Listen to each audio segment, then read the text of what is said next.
Alright, here's the wiring I did for my ARB Dual Compressor. This is the black negative wire that comes on it.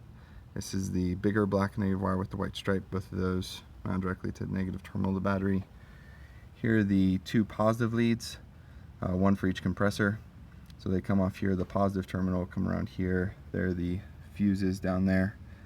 And then that runs around the back right there.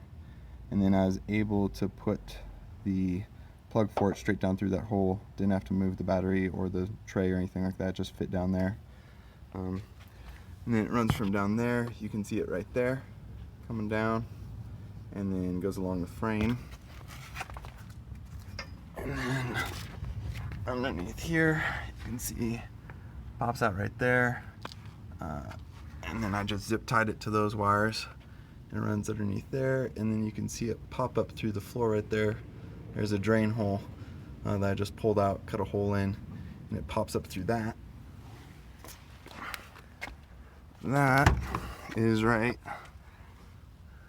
there. So that's the main wiring harness that gets all its power and its ground. So that comes up through there. Just cut a little slit in the carpet for it to pull up through.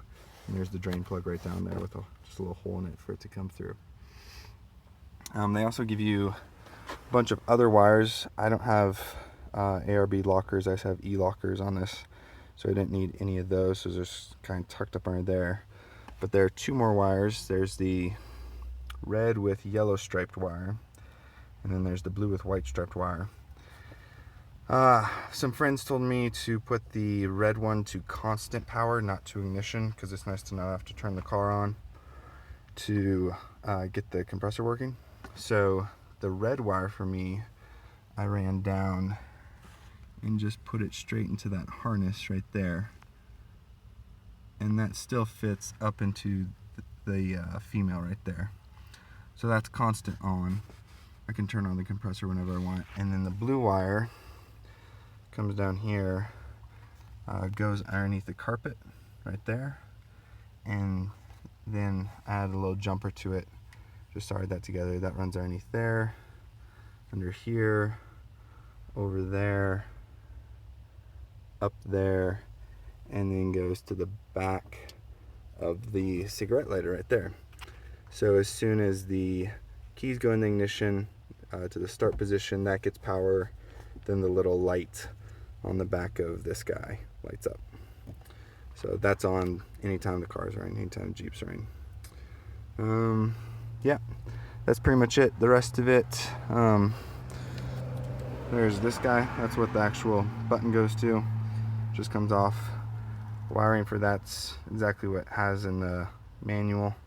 And that just comes off of all those other wires. And then the plan is just to tuck that up under there, just like that.